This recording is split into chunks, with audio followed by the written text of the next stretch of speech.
你知道吗？新加坡居然生活着80万印度人，而且新加坡目前的总统还是一位印度裔。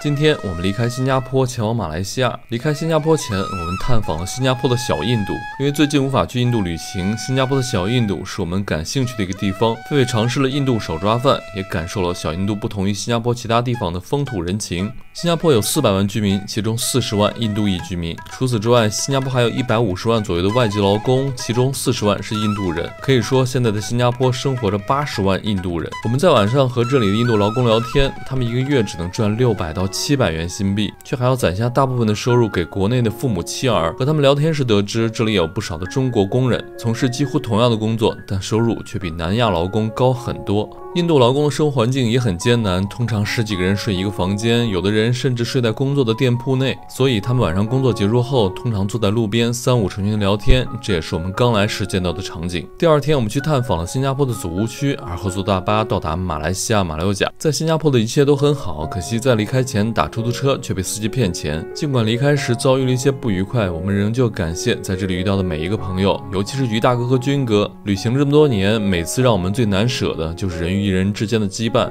我们已经离开了华人聚居区牛车市，现在来到了今天的第2站，印度人的聚居区，叫小印度啊。我们坐这个地铁 NE 线可以直达的，然后它这个小印度的翻译也挺有意思的，大家看一下这一站啊，叫做 NE7，它的英文就叫 Little India。我像那个牛车水直接叫 Chinatown， 这里并不叫 India Town， 叫 Little India。现在我们上去和一位新加坡本地的网友大哥碰面。今天我们剩下的旅途呢，将会有这位本地的大哥来做向导，带我们一块玩。走，我们去和他碰面吧。刚到小印度这一站，发现果然名不虚传，旁边全部都是印度裔的。他们可不是印度来的劳工啊，好多都是印度这边的新加坡居民。铁子，你们看这边的含银量很足吧？地铁上下来全部都是印度的哥哥们。印度哥哥瞥了我好几眼。我没有唱词儿，我就唱的是噔噔噔噔噔噔噔噔噔噔噔噔噔噔噔噔噔。走吧走吧。完蛋了，这2个哥哥瞥了我好几眼，就这种。我们赶快找本地大哥汇合吧，我这好害怕。我质问你一句，你为什么要让我当着印度人的面唱那首歌？你是不是给我买了境外旅游保险？我们刚出这个小印度的地铁站啊，就看到这里已经出现了印地语的这个标语，然后这个牌上写的意思就是禁止徘徊，或者说禁止在此长时间逗留。可能是有的人为了纳凉或者怎样，就坐在地铁口这里扎堆吧，反正意思就不要大家在这口上聚集的意思。我准备现学一首印度神曲，一会儿去小印度里面好交流。这个歌我好像会唱。阿 K 库里后呀后奔，地大路公噶后大黑，该谁该红梅欧拉呀耶，别里给谁后大黑。在这个小印度的地铁站啊，和我们的新加坡朋友金哥见面啦。好开心，金哥打招呼。嗨，大家好。金哥，我们简单了解一下，您是中国哪里人？我是浙江的。浙江。我老家叫浙江龙泉啊。那么我是以前在上海工作了8年，后来就因为这边的机会更好嘛，后来就来新加坡，是这样的。那金哥，你之前也没有来过小印度这里吗？其实我没有专门来过，我就是路过而已。一般新加坡这边都是这样哦，你喜欢在自己住的那个地方撞的，一般。对。每个地铁站出口呢，它大多都有商场。我们刚刚进到这个小印度街区里啊，果然是和外面完全不一样，这个感官非常的丰富。首先是嗅觉，我闻到了很浓郁的这个花香，还有各种香料的味道。另外就是听觉，这个耳朵里全是这种非常的宝莱坞的音乐，好开心好开心。还有就是视觉上全是这个印度人以及这个金光闪闪的各种金饰店，还有那种沙粒店啊。我们去前面再逛逛吧，赶紧进来之后这个音乐让人很兴奋。金哥，像这边就是你们新加坡常吃的食物吗？像这边的这个是什么呀？这个不知道。其实像这种跟国内一样的。金哥这边真的大多数都是印度裔的哈。对，小印度大多是印度裔。要像Chinatown那边呢，大多是中国来的。我们这会儿应该是转到了小印度里头的一条商业街吧？你看这儿卖东西的好多。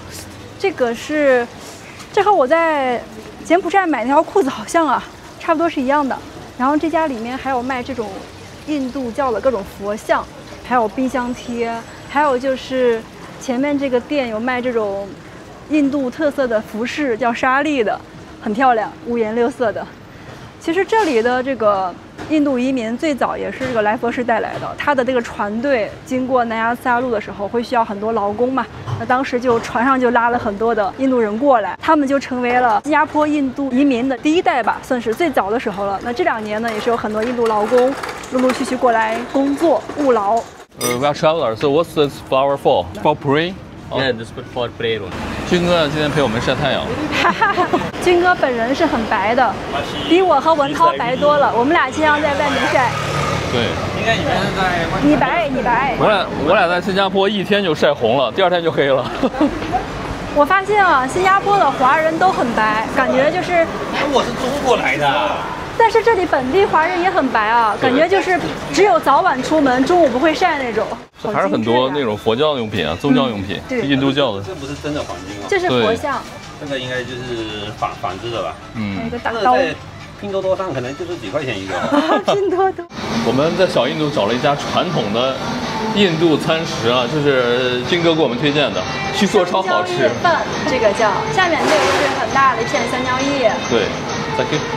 然后上面呢就是主食是米饭啊，这是一个蔬菜，这是油炸的什么？这是个饼哈，应该是吧，应该是那种饼。对，然后这是一个小菜哈，这个是腌的那种菜。这个就叫秋葵。秋葵。哎，对，就是秋葵啊，他们的做法不一样。腌制的秋葵啊。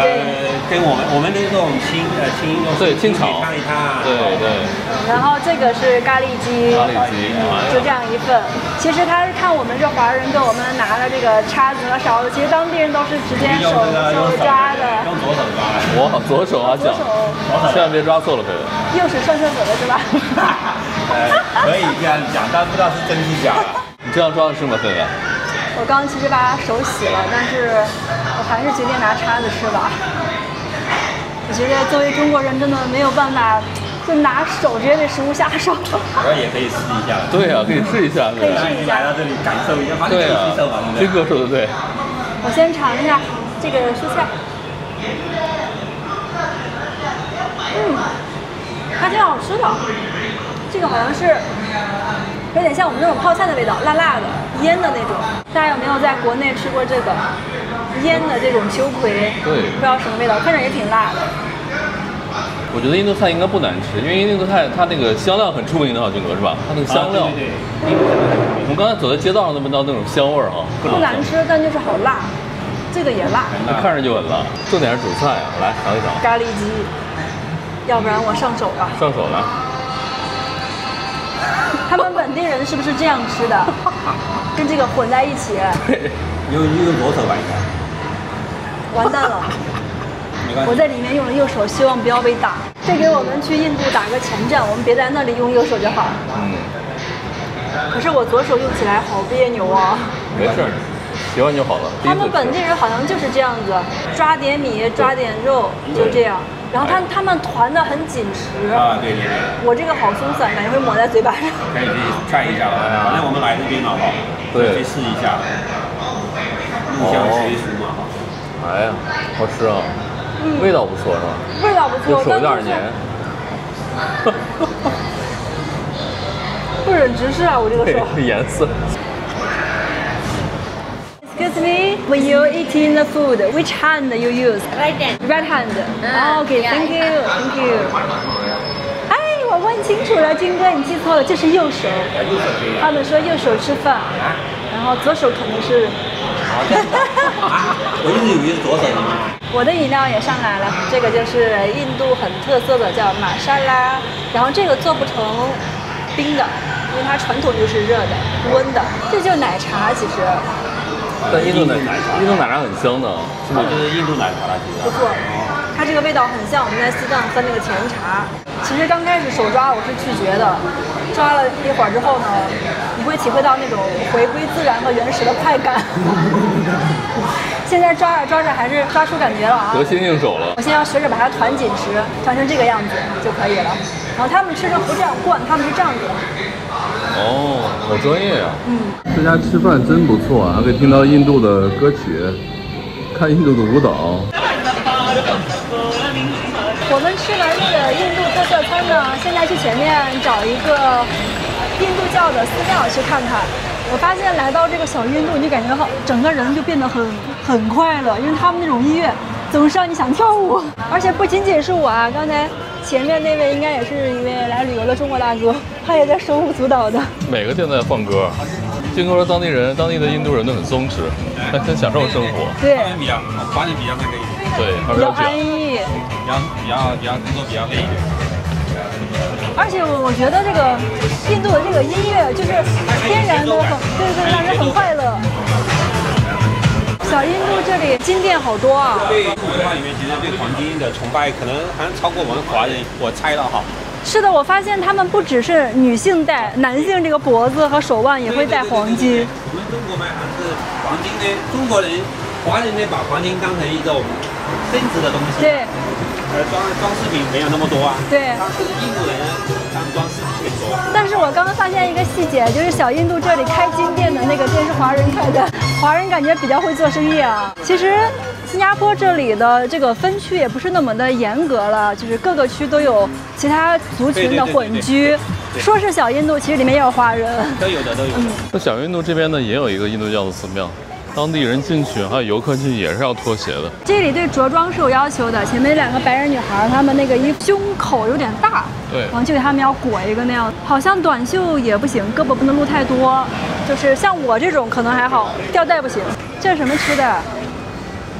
全是油炸的哦。印度的炒鹰嘴豆啊，还有那个炸饺子，这是感觉像那个春卷。还有印度版的甜甜圈，这都是狒狒以前梦寐以求的吃的。哎，对，像螃蟹壳。狒狒现在在家里日思夜想，今天终于见到了。虽然我们没有去到真正的印度，但是小印度印度美食也很多。尤文球迷啊 ，Juventus。啊，可以库里后呀后奔。整个的小印度只有我这个中国人在一言不合的就唱歌跳舞。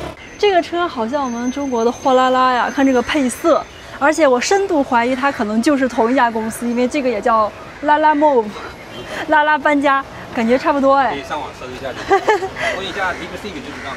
对，新加坡版的货拉拉。我们现在已经离开了这个小印度，准备前往我们今天这个种族探寻的第3站，就是马来人的社区，叫做甘榜格南。那从小印度走过去，大概也就15分钟的路程吧。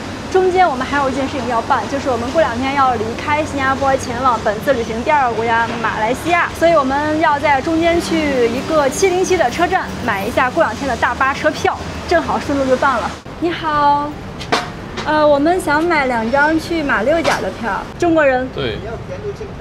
2个人52新币。我们已经从这个707大巴总站买到了从新加坡去马来西亚马六甲的车票了。这个时间是下午的3点半。我们提前15分钟到这里，坐车就可以了。然后这个新加坡和马来西亚的海关都是24小时营业的，所以我们这个车哪怕是半夜也无所谓了，都可以过的。 2边好像都是那个直接刷护照的那种闸机，所以没有人工，这个就24小时都可以开的。那然后我们入境前就需要提前在那个 MDAC 上面进行一个马来西亚的入境申报就好了。过了这条路口呢，我们基本上已经到了甘榜格南这个区域了啊。这里主要就是马来人还有其他的穆斯林的一个聚居区。马来人其实和来佛士带来的印度人还不太一样。 因为在英国人来之前，这个区域本身就有马来人居住。因为在19世纪之前呢，新加坡这里是被马来皇族统治的嘛，所以本来就有马来人。后来呢，这个阿拉伯世界经商的人也来到了这里，慢慢的，这里就成为整个穆斯林的聚居区了。刚来这里，我们就看到啊，前面有一个很大的清真寺的顶，而且能看到很多不管年轻的女生还是年龄大的女生都在包头啊。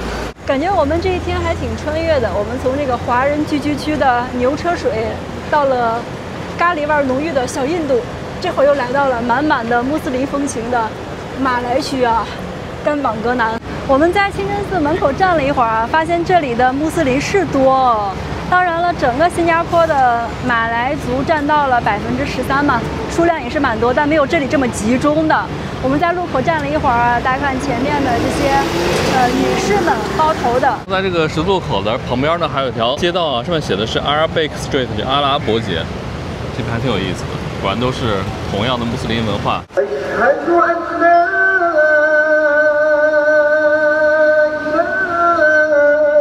苏丹回教堂的下面啊，里面好像就有这个声音，应该是召唤周围的信众来做礼拜吧，应该是这样子的，就在很高的那个地方发出来的声音。是，我们时间还挺赶巧的。这就是宣礼塔的声音。这个好像那个阿拉伯地毯。对，很像很像。五颜六色啊，这里面更多啊！你看，他可能专门卖那些阿拉伯地毯，有点像那个土耳其那种地毯店，对，什么都有。很漂亮。新疆喀什也有这种，是，好好看那边哦。哈，对，新疆也有很多这样子的，看起来都造价不菲的样子。波斯地毯650新币。650新币。波斯地毯果然贵。看到这个颜色的地毯，我想到了我以前经常看那种解压视频，就是把一条特别黑的地毯这样冲，最后这种颜色。确实，其实现在这个3个区域，不管是牛车水还是小印度还是甘榜格南，好多都是偏旅游的哈，给游客游览的。对，而且你有没有发现哈，这3个区域呢，其实也是一个族群混居的地方，并不是说这个区域只有这一个族群的。是的，这是因为我知道的，新加坡好像政府就是有规定嘛，就是在一个区域里面，它这个华人占比是多少？像主屋哈，对，它一个主屋里面它都有要求的，就是说有多少要华人比例，还有一些多少对印度的或马来，它有一个规定的有规定。我以前看过一个，就是它有个数据，说是比如说祖屋，它要求华人占比不能超84%，然后这个印度人不能超13%，怎样的，就是说它每一个区域呢，不同的一个族群都要有，但它对这个数量做出了规定。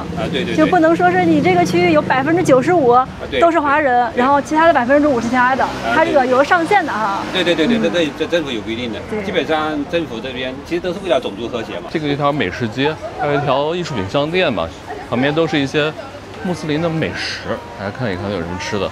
我们刚刚看到了烤粑粑，还有一些炸的东西。这里的那种手工品店也很多啊，不仅有卖刚刚那种地毯的，还有这种很漂亮的盘子、碗，还有杯垫，大大小小的都有。你看这种，就放一个咖啡杯啊什么，就很精致啊，很漂亮。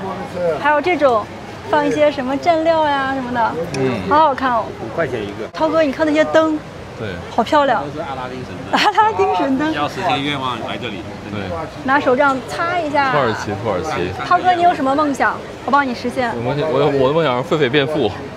我的梦想是粉丝涨到1个亿，大家帮我实现。我的妈呀！这里还有很多卖衣服的店铺，像这些呢，都是这个马来族的传统服装。很漂亮的，我刚进去有一件衣服，我摸了一下，感觉是那种亚麻的、棉麻的，我摸起来就感觉很凉爽。我们在新加坡3个不同族群聚居区的参观到这里就结束了。用简单的一句话来总结一下吧，我觉得新加坡给我的感觉就是复杂但很有秩序，多元却又很和谐。就像在一间小小的食阁里面，华人阿嬷的肉骨茶摊位旁边就是穆斯林的清真食品，各种民族、各种文化在这里达成了一种完美的平衡。军哥，拜拜了，好舍不得你啊，真的好舍不得。军哥抱一个，抱一个。希望下次有机会还能见。对，黑哥到仙人跳找我们玩。可以，好，拜拜。大晚上的新加坡的劳工，这些南亚裔的多不容易啊！快8点了还没下班啊 ？Yes. Are you Indian? Bangladesh. You're from Dhaka. Yeah, Dhaka. You work here, right?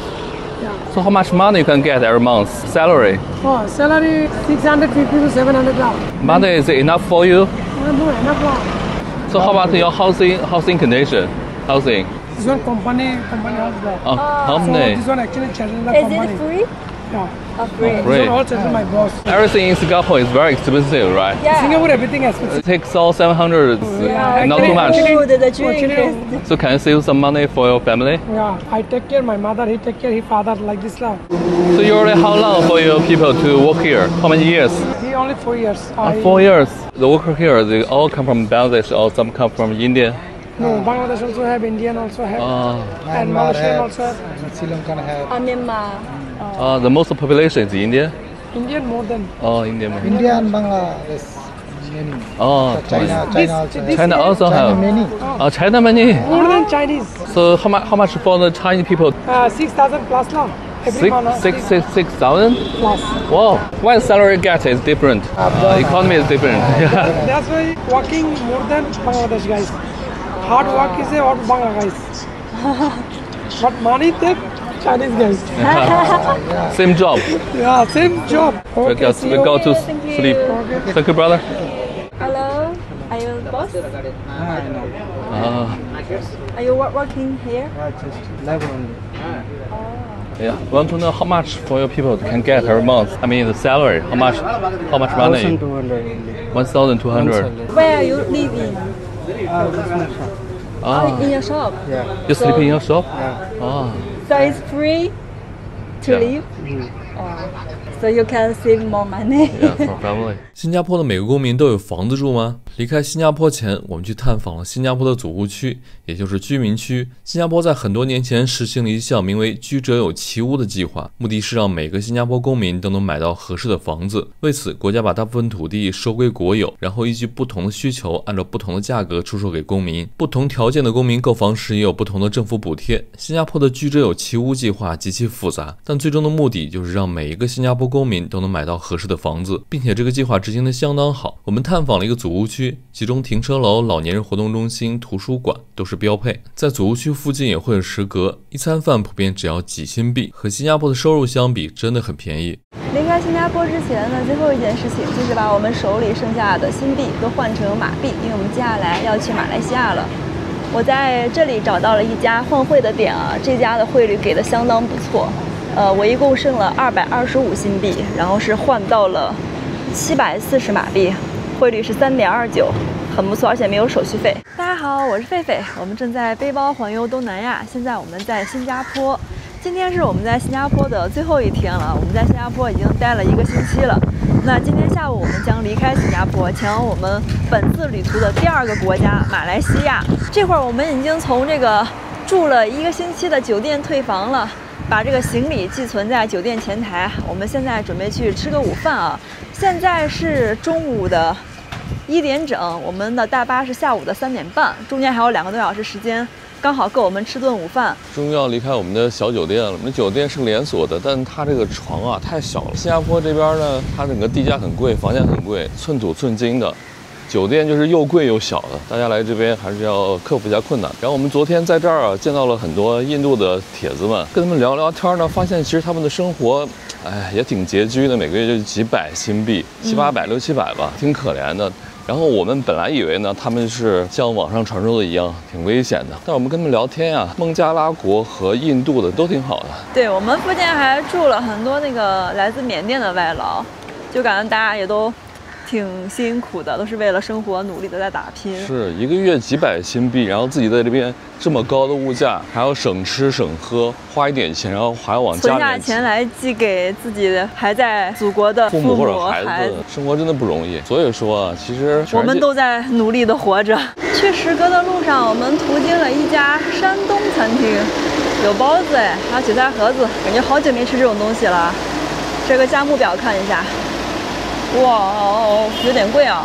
猪肉包、素馅包都是11块人民币，韭菜盒子也是啊，11元人民币。重庆小面8块。我们还是去找一家食阁吧，这些中国的这些美味留着回国再吃，这里实在是太贵了。我们要去吃饭的这个食阁马上就要到了哈，食阁一般就建在那种比较大点规模的祖屋的下面，几乎每一个这种小区的门口都会有食阁。那这又是其中的一个祖屋区，这个区还挺大的。我看这个楼已经是51号楼了，里面应该有很多这种高层。然后这里就是这个祖屋的人停车的地方，大家看他们停车哈，地上有4层都可以停，是停汽车的。然后那个单元楼的楼下那里还有停了很多自行车，是的，停车区。为什么这样的建啊？他们那边的停车的楼就是专门的一个停车楼，是跟住宅楼分开的。涛哥，你发现没有啊？新加坡的这个汽车还是以日韩车为主。你看现代、丰田、起亚、本田，全是这种品牌的。是的。我们国产车还是少一些。我们到这儿之后也只见过少数的比亚迪。路边停的这些就是新加坡的公交车了。新加坡的公交车呢，它不同的这个公交公司车的颜色和外观是不一样的。有1层的，然后还有这种双层的。公交也挺贵的，我今天早上坐了大概10几20分钟的公交吧，好像扣了我2块钱，11块人民币。不过当你学会不再换算之后，以当地人的工资来说就还好，因为新加坡的这个平均工资大概是，就拿西安来说吧，可能是我们的4到5倍，他们的平均薪资达到了5000新币，也就是2.627万的人民币。我们现在已经到了今天的目的地啊，一个非常大型的石阁。那这个石阁为什么这么大呢？大家看一下这个四周啊，从这儿看起啊，环顾一圈，全都是这种祖屋区，一圈都是。这个应该是附近比较靠中心的地带吧，周围这些小区的居民都来这儿吃饭。这个特别大，我们去里面吃午饭吧。哇，哦，这什么鸟啊？是乌鸦吗？鸽子、乌鸦都有，鸽子吧？这是鸽子吗？像是鸽子。我看他们好像都在吃那个碗里剩的肉啊。对。这个咖喱鸡什么的在那吃。因为当地是禁止人投喂这些野生的鸟类的，所以呢，所以他们就自谋生路。这个石阁相当的大，因为现在这个饭点时间嘛，所以周边的人啊都来这边吃饭来了。我们为什么要选择在石阁吃饭啊？因为石阁在新加坡属于一个食物消费最低的地方。我们还是穷啊！我看这里面的餐也是种类很多，有娘惹菜，还有那个印度那种咖喱、手抓什么的，然后还有这个华人吃的一些潮汕牛丸啊什么的。大家看这些石阁，除了就是当地不上班的老年之外呢，还有就是在这边工作的年轻人也在这边吃饭。这里的饭菜价格果然低了好多啊！像这个乐沙，我们之前在机场吃的好像要10几，这里才5块钱。看一下这家马华熟食，好像主要是面和粉啊。云吞面、果条3块5，烧肉面4块。哇，这个价格果然很亲民啊！这个算下来也就是人民币17、8到20出头这个范围，这价格放到中国也很便宜了。果然呀，吃饭还是得来本地人吃的这个居民区啊。我们的餐已经点好了，文涛要的是海南鸡饭，然后我要的这个是叫鱼圆面，其实就是这个瘦肉米和鱼丸。这个面可以选啊，我选的是这种河粉，也可以选那种圆圆的细细的粗面。看起来挺香的哈。对。挺香的。新加坡这边的吃的就没有难吃的感觉，像我吃这个海南鸡饭哦，我之前说确实挺好吃，看今天又点了一块，真的味道不错。是啊，我觉得华人做的饭就没有难吃的，不管是在哪里的华人，对中国哪个部分过来的，对，主要是跟大家说一下这里的价格太便宜了。文涛要的这一份啊，一共是5块钱，然后7毛加了个蛋，所以文涛的是5块7。我这个一共才4块钱，也就是说我们2个加起来才不到10新币，也就是人民币50元，这么一大桌，这挺便宜的哈。里面有肉、有鱼丸、有鸡肉，还有青菜、有鸡蛋，还送汤。然后那儿有一家感觉生意特别好的豆花水，我刚才看排队人很多，我就没有买。终于没有人排队了，我走到跟前，老板说不好意思，最后一杯已经卖完了。没有喝到，留点小遗憾。我们以后来新加坡可以再来尝试一下啊。光盘启动达成，味道还是不错的，吃得饱饱的2个人。但唯一一点就是狒狒这个汤里面好像有个头发，但是没有影响我的食欲，我还是给它吃光光了。这家的这个鱼丸真的好好吃啊，就是那种跟我们平时在北方吃那种科技丸子完全不一样的。可能东南沿海的朋友无所谓啊，但是我们吃到这种特别 Q 弹的还是感觉蛮爽的。吃完饭了，我们现在回酒店去拿行李，坐车去巴士总站啊。前面就是我们这个石阁旁边的一个祖屋区了。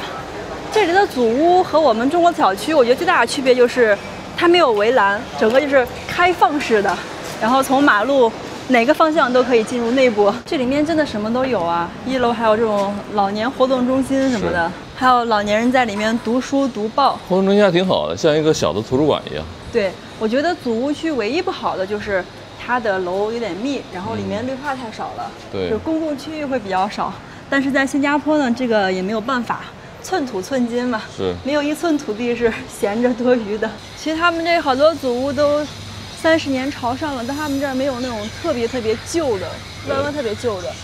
那新加坡政府好像是隔一段时间啊，就整个对它进行修缮，在翻新是吧？对对。我们在新加坡居然被骗钱了。离开新加坡前往马来西亚，我们遇到了一次出租车骗局。新加坡打车极贵，我们离开时行李很重，只能选择打车，3公里10新币。但到目的地后，司机却选了3新币的附加费。网上搜索得知，很多新加坡 Grab 司机看到外国人，尤其是中国人，都用这种方法骗钱。不少外国人对 Grab 操作不熟悉，不会申诉，只能被坑。这些行骗行为都发生在乘客离开新加坡时，大家以后一定要注意。除了这些不愉快，我们从新加坡离境且入境马来西亚的过程都极其丝滑，两国的通关效率都很高。离开新加坡，我们将正式开始西马的旅行。我们在新加坡这么多天没舍得打车，今天打一个车，因为这边的拜拜，拜拜。这边的打车实在太贵了。我们现在已经打上车了啊，离开了酒店，准备前往新加坡的这个707巴士总站，从这儿坐大巴去马来西亚。这是我们来新加坡这1个礼拜第一次打车，因为新加坡打车实在是太贵了，1公里差不多要人民币20多块钱吧。那今天没办法，因为天太热了哈，我们还有2个大包。我们的酒店距离巴士总站的距离是4公里。我们今天打的这个车是经济型的哈，需要10新币，也就是人民币56块钱。刚才上车就搞错了，在右边上车上副驾习惯了。我去拉司机的车玩，司机大哥吓了一跳，司机一脸懵逼的看着你，司机以为他是代驾呢，你让他下来你自己开。对，司机大哥吓坏了。So how much money you can get for this Grab every month? Every month. Yeah, every month. 4,000. 4,000. The car speed here in Singapore is very fast. 打车还是舒服呀，还是快呀。现在是下午的3点05分。我们已经到了这个巴士总站了啊！我们的大巴是3点半准时发车，3点15才会允许我们上车。现在这些旅行者应该都是要去马来西亚的吧？大家都在这儿等那个3点半的车。这个地方有个缺点就是没有地方坐，然后大家在路边站着。我们的行李已经放好了，这辆车就是我们今天从新加坡去马来西亚马六甲的这个大巴了。马上就要离开新加坡了，我们的车还有最后1分钟就要发车了。涛哥，感觉有没有不舍得？前2天感觉待得挺够的，因为那边太热了哈，热的第1天差点中暑。但之后呢，就见了很多新加坡的朋友哈，就觉得还是挺舍不得哈。我觉得旅行当中永远是那种人带来的感情之间的碰撞哈。对，我也想说，其实新加坡单另景色的话，可能待那么2-3天就玩得差不多了。但是因为我们在这里有认识了很多朋友啊，就有那种满满的人情味儿，让我们对这个地方产生了很多的留恋和不舍。怎么样？下次还来吗？下次有机会再来。下次一定来。因为我们这个大巴今天是要过2次口岸嘛，一次是从新加坡出境，一次从马来西亚入境，所以这个大巴呢会在我们人员全部下车去办这个出关和入关手续的时候，在对面那边等我们。司机就是把大家这个国籍什么的登记一下，然后看看自己在那个地方大概要等多久，然后把人数再统计一下。其实这家大巴公司在网上评价还是很可靠的啊，就是说司机会在那边等每一个人都来到齐才会开车走。有一些小公司就不推荐大家选择了。听文涛说是之前有那种甩客的，不等人。就大家看这公司应该在谷歌地图上看它的评分。对，就以前有的那种大巴车，他觉得个别人慢，他就不想等了，直接就甩客了，拉着你的行李就跑了，这个就很离谱了。我们大概半个小时就可以到新加坡和马来西亚的口岸位置了。给大家看一下地图啊，新加坡就是下面的这个岛，东西是比较长的，有50公里，南北只有25-26公里左右。我们现在在从这个岛的最南端，这里就是圣淘沙，我们从最南端这里开到最北端的乌兰口岸，也就20多公里，非常近。很快再往前开一点，我们就要出国了。我刚以为我们要从新山那个口岸出去啊，就是新加坡的乌兰口岸，但其实呢，我们从新加坡去马六甲是不用途经新山的，所以我们车走了另外一个关卡，叫做大士关卡。我们从这个口岸已经出来了，这里就是新加坡和马来西亚中间的这条河了，然后河是1加1半，我们现在在这个河上面的这个算是公路大桥吧。我们现在从这个桥过去，去对面再去入境马来西亚。那刚刚从新加坡出境的时候，整个过程还是很丝滑的，因为我们入境的时候就是刷的那个电子通道嘛，然后出来的时候也是一样的，那个护照刷一次，然后再屏幕再拍照就过来了，非常快，也就30秒的时间吧，就 OK 了。然后我们现在呢，去前面入境啊，这个就比较麻烦了。麻烦的点在于，我们车上所有的行李都得随人走了。刚刚这里只需要带护照下车，其他都不用动。那这里就是因为有安检嘛，我们把所有的包啊、大包小包全部要背在身上去入境了。太丝滑了，我们现在已经成功入境马来西亚了。我们的大巴呢，从新加坡和马来西亚中间的公路大桥开过来之后，把我们放在了这个入境口，我们需要拿着所有的行李啊，大包小包去过这个马来西亚的海关。然后马来西亚这里呢，跟新加坡一样，也是没有这个人工通道的哈，就我们中国护照走的是那种自助通道，也是刷这个闸机，特别快。第一个闸机呢，核验一下护照的这个首页和人像，那第二个闸机拍照就过来了，太方便了，也就不到1分钟吧。咱们从大巴上下来，感觉现在这个身上还是空调吹过那个冰冰凉凉的感觉，还没有热起来，我们就已经成功入境马来西亚了。但是要提醒大家一点呢，就是啊，在入境马来西亚之前，一定要提前在网上填好这个电子入境卡，如果没有的话，可能还是需要走人工通道的。这里就是马来西亚的海关大楼了啊，然后外面停的车全是在等里面办手续的这个乘客的。我们找一下我们那辆大巴，还不好找呢，这大概有10多辆车。涛哥，我真的好喜欢我们大巴的名字，这家公司叫707，然后我们大巴的车牌号码是7707，对，全是7啊，我们喜欢的数字。超幸运。涛哥，你有没有感觉马来西亚这边比新加坡热多了？说实话，感觉这边是个蒸笼一样的。对，新加坡有风在吹着你，身体没那么热。对，这边感觉就是蒸笼一直在循环那个热气。对，因为那个马来西亚再往南那边不是还有个新加坡岛嘛，而我们住在新加坡岛的最南端，那边就是海洋了。所以感觉这边超级热。我们下车之后感觉又回到曼谷了，真的是好热。有那个感觉。现在我们的车已经人都到齐了，非常快哈，也就10分钟不到。感觉大家全部都办完手续了。我们的这个手机啊，到了马来西亚之后就没有信号了，因为我们装的还是新加坡的电话卡。不过呢，马来西亚的电话卡我们也提前办过了啊。这2张卡是我们在国内某宝上提前买好的，这2张卡一共加起来是100块人民币。其中左边的这张卡，它的运营商叫做 Hotlink， 它稍微便宜一点，只需要40块钱。但是呢，它的缺点就是信号会差一些，只在那个大城市还不错，但是去一些人烟稀少的地方，可能就没有网络覆盖了。那这张卡是我比较推荐大家办的啊，这个运营商叫做 Celcom， 这家呢，这个卡办下来是60块人民币，然后这个卡就是包括像仙本那呀，还有马来西亚周边的一些小岛都是全覆盖的，信号非常好。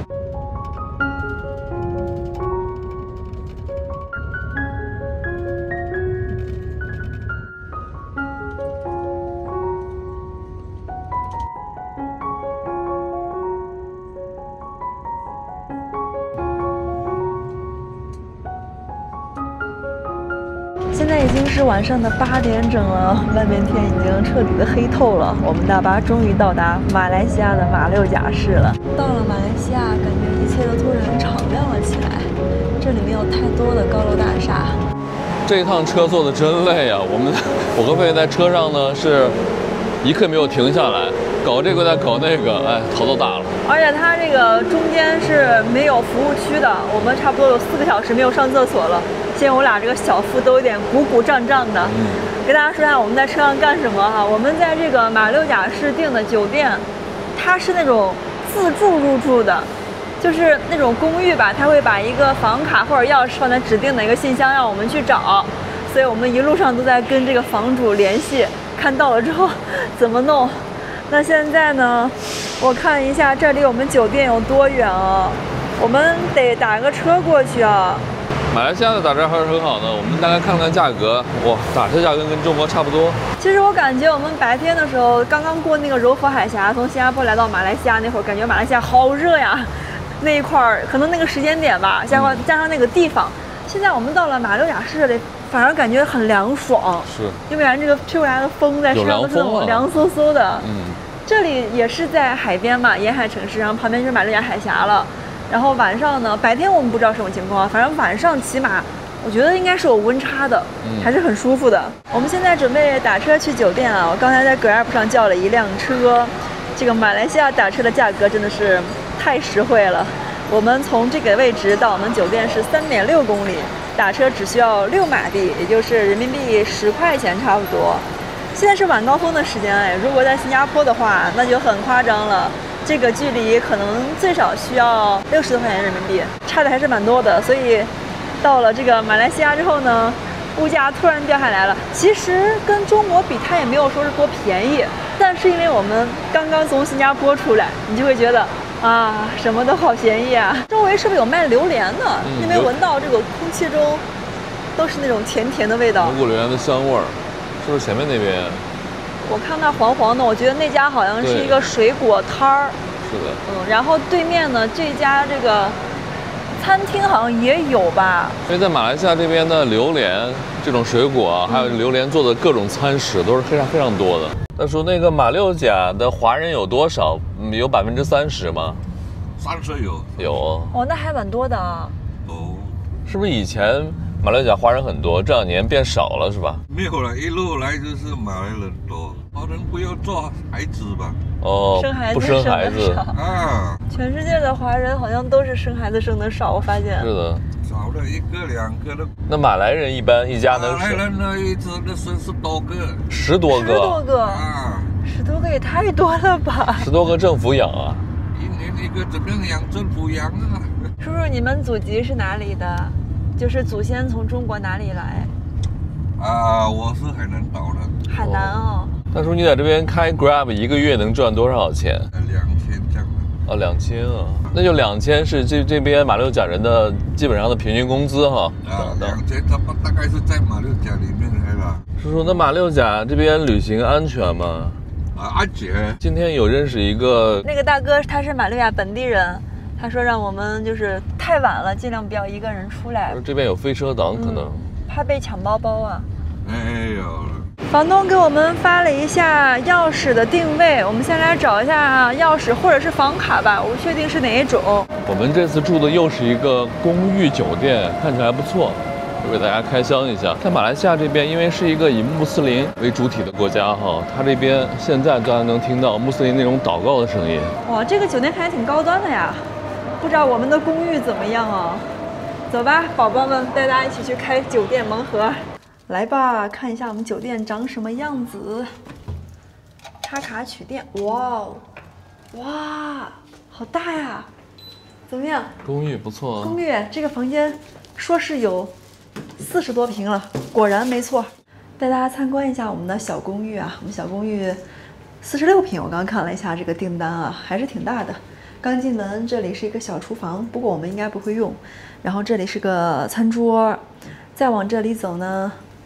这个衣柜，我看一下这里面能放东西吗？哇，竟然还有电熨斗和电吹风啊，还有一个熨衣服的这个板儿。公寓挺好啊，挺合格，挺好的。再往前面走，咦，这个暗门是干嘛的？